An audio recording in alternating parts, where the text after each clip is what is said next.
அனைவருக்கும் வணக்கம். சற்று முன்பு தமிழக அரசு இன்று வெளியிட்டுள்ள 10 முக்கியமான அறிவிப்புகள் என்னென்ன என்பதை பற்றி தான் நம்ம இந்த வீடியோவில் பார்க்க போகிறோம். முடிந்த அளவுக்கு இந்த வீடியோவை ஸ்கிப் பண்ணாமல் முழுமையாக பாருங்கள். இந்த வீடியோக்குள்ளே போகிறதுக்கு முன்னாடி இந்த வீடியோக்கு ஒரு லைக் பட்டனை ப்ரெஸ் பண்ணிடுங்க. நீங்கள் இதுவரைக்கும் என்னோட சேனலை சப்ஸ்கிரைப் பண்ணாமல் இருந்தீங்கன்னா மறக்காமல் சப்ஸ்கிரைப் பண்ணிக்கோங்க. கூடவே அந்த பெல் சிம்லையும் மறக்காமல் கிளிக் பண்ணிக்கோங்க. சரி, வாங்க இப்போ நம்ம வீடியோக்குள்ளே போகலாம். முதல் அறிவிப்பு: தமிழ்நாடு நகர்ப்புற மேம்பாட்டு வாரியத்தின் கீழ் செயல்படுத்தப்பட்டு வரும் திட்டங்களில் வீடுகள் பெற ஆதார் எண் கட்டாயம் என தமிழ்நாடு அரசு அரசாணையை வெளியிட்டுள்ளது. நலத்திட்டம் பெறுவோர் ஆதார் வைத்திருக்க வேண்டும் எனவும், பயனாளிகள் நலத்திட்டங்களுக்காக விண்ணப்பிக்கும் முன்னதாக ஆதார் எண்ணை பெற வேண்டும் என்றும் அரசாணையில் தகவல் தெரிவித்துள்ளது. இரண்டாவது அறிவிப்பு: வரும் கல்வியாண்டில் அனைத்து கலை அறிவியல் கல்லூரிகளிலும் ஒரே நேரத்தில் தேர்வுகள் துவங்கி முடிவுகளும் வெளியாகும் என்று கல்லூரி கல்வி இயக்குநரான கார்மேகம் அறிவித்துள்ளார். முதலாம் ஆண்டு மாணவர்களுக்கு ஜூலை 3ஆம் தேதி வகுப்புகள் துவங்கும் எனவும், செமஸ்டர் தேர்வுகள் வரும் அக்டோபர் 31 தொடங்கி நவம்பர் 25ஆம் தேதிக்குள் முடிக்கப்பட வேண்டும் எனவும், டிசம்பர் 16ஆம் தேதிக்குள் அனைத்து கல்லூரிகளுக்குமான தேர்வு முடிவுகள் வெளியிடப்பட வேண்டும் எனவும் கூறியிருக்கிறார். மூன்றாவது அறிவிப்பு: தமிழ்நாடு, புதுச்சேரி, காரைக்காலில் இன்று முதல் 7 நாட்களுக்கு மிதமான மழை பெய்ய வாய்ப்புள்ளது என வானிலை ஆய்வு மையம் தகவல் தெரிவித்துள்ளது. சென்னையில் 2 நாட்களுக்கு நகரின் ஒரு சில இடங்களிலும் லேசான முதல் மிதமான மழை பெய்ய வாய்ப்புள்ளது எனவும், இன்று முதல் அடுத்த 5 நாட்களுக்கு தமிழ்நாடு, புதுச்சேரியில் ஓரிரு இடங்களில் வெப்பநிலையானது 2-3 டிகிரி வரை உயர வாய்ப்புள்ளது எனவும் கூறியுள்ளது. நான்காவது அறிவிப்பு: ரத்து செய்யப்பட்டதாக அறிவிக்கப்பட்ட யுஜிசி நெட் மறு தேர்வுக்கான தேதியை தேசிய தேர்வு முகமை அறிவித்தது. உதவி பேராசிரியர் ஆராய்ச்சி படிப்புக்கான யுஜிசி நெட் தேர்வுக்கான தேதியை தேசிய தேர்வு முகமை அறிவித்தது. அதன்படி ஆகஸ்ட் 21ஆம் தேதி மற்றும் செப்டம்பர் 4ஆம் தேதிகளில் யுஜிசி நெட் மறு தேர்வுகள் நடைபெறும் என அறிவிக்கப்பட்டுள்ளது. ஐந்தாவது அறிவிப்பு: பள்ளி மேலாண்மை குழுக்களுக்கு புதிய உறுப்பினர்கள் தேர்வு செய்ய உத்தரவு.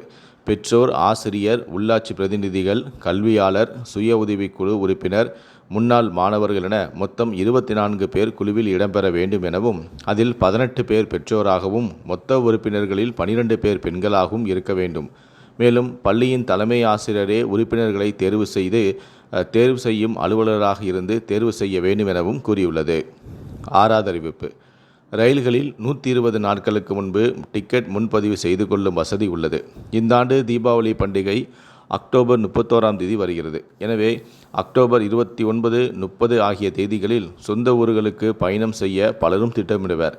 அதன்படி அக்டோபர் 29ஆம் தேதி பயணம் செய்ய இன்றும், அக்டோபர் 30ஆம் தேதி பயணம் செய்ய நாளையும் மறுநாளும் டிக்கெட் முன்பதிவு செய்து கொள்ளலாம்.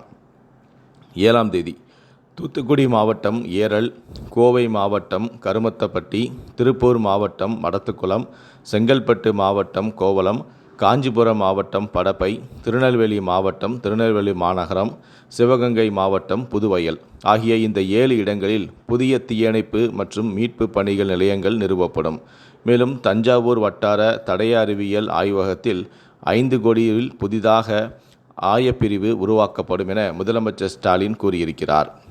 8வது அறிவிப்பு: 8 மற்றும் 10ஆம் வகுப்பு தேர்ச்சி பெற்ற மாணவர்களுக்கான நேரடி சேர்க்கை நாளை முதல் அடுத்த 15 நாட்களுக்கு தொழில் பயிற்சி நிலையங்களில் நடைபெற உள்ளது. வேலைவாய்ப்பு மற்றும் பயிற்சித்துறை தகவல். 9வது அறிவிப்பு: கள்ளச்சாராயத்தால் மரணம் ஏற்பட்டால் அதனை தயாரித்தவர், விற்பனை செய்தவருக்கு ஆயுள் தண்டனையும் 10 லட்சம் ரூபாய் அபராதமும் விதிக்கும் மதுவிலக்கு சட்ட திருத்தம் தமிழக சட்டப்பேரவையில் நிறைவேற்றப்பட்டுள்ளது. கடைசியாக 10வது அறிவிப்பு: தமிழ்நாடு ஆதி திராவிடர் மற்றும் பழங்குடியினர் ஆணையத்தின் தலைவராக பதவி வகிக்க நியமிக்கப்படும் உயர்நீதிமன்ற ஓய்வு பெற்ற நீதிபதியின் வயது வரம்பானது 70 வயதிலிருந்து 75 வயதாக உயர்த்தி பேரவையில் சட்ட திருத்தம் நிறைவேற்றப்பட்டுள்ளது. இந்த 10 அறிவிப்புகளை பற்றிய உங்களுடைய கருத்துக்களை கீழே இருக்கக்கூடிய கமெண்ட் செக்ஷனில் மறக்காமல் சொல்லுங்கள். முடிந்தளவுக்கு இந்த வீடியோவை மற்றவங்களுக்கும் ஷேர் பண்ணுங்கள். மேலும் இது போன்ற பல வீடியோக்களை பார்க்கணும் அப்படின்னு நினச்சிங்கன்னா மறக்காமல் சேனலை சப்ஸ்கிரைப் பண்ணுங்கள். நன்றி, வணக்கம்.